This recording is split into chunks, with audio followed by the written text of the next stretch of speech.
Alright, you guys, so I am here to do a quick video on my thoughts on the movie Fury. This is a film directed by David Ayer, who has a new film coming out this weekend, The Beekeeper, which I am excited for. Hopefully I do get to see it, but I want to see what David Ayer could do, and my friend actually recommended this one to me, and so, like, hey, have you seen the movie Fury? And I said, no, I haven't. I know it's directed by David Ayer, and he has a new movie, but I actually have never seen it. So that very same night, I just loaded up a computer, I watched it, and I absolutely loved this movie. It's just an absolutely fantastic war film.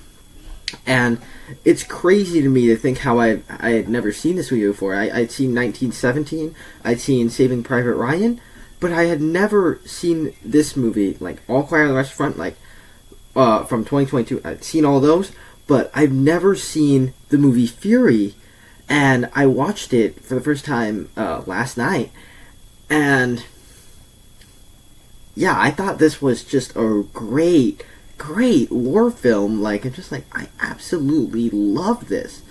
And so, just phenomenal cast, of course, with fantastic performances, where you have a Brad Pitt in the lead, as well as even the side cast, Michael Pena, Shia LaBeouf. You have as their, like, the main crew in this tank, in the context of World War II Nazi Germany. And just a fantastic cast. They all give such great performances where they're totally believable. Like, I feel like Brad Pitt, instead of having that, like, Brad Pitt charm to him in this movie, he just disappears into this role of this hardened soldier that didn't really, that, like, his life is only this military. His life is only this tank and this crew. His family is this crew. And he's just this hardened character. And this is kind of a role that I've never seen Brad Pitt in before until last night when I watched this movie. Like, Brad Pitt, he just is really good in this movie, just disappears in that role. But even beyond that, it's just like a really emotional character story for Brad Pitt and the guy's name in the movie is Norman. I don't know the actor, but Norman in the movie. Like, those characters are just so emotional, and it's like this crew in a tank who fight in a tank called Fury, and their gunman dies, and so Norman is the one that steps in to be the gunman, and they're all just so cynical towards him. He has no experience with war. He's in general probably a better person than them. He doesn't want to kill people. He doesn't realize the horrors of war.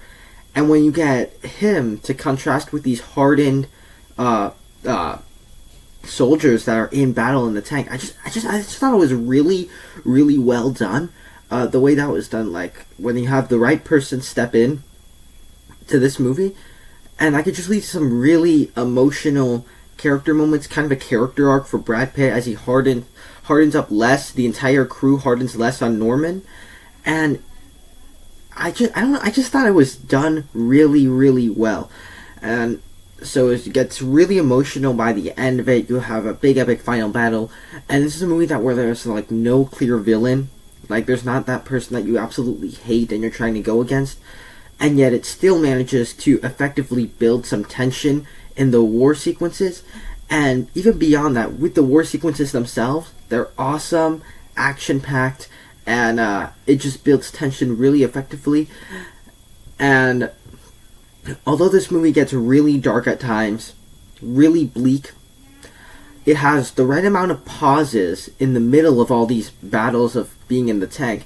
It's all these pauses for the characters to sort of kind of appreciate what's been given to them, what's around them. So you get this scene in the movie where Norman and Brad Pitt's character are, like, eating, and you get a sign of appreciation from those people. Not like the drunk guys that arrive afterwards, but you get a sign of appreciation that kind of leads to these emotional moments, pauses in between all these dark sequences in Nazi Germany, World War II, of course.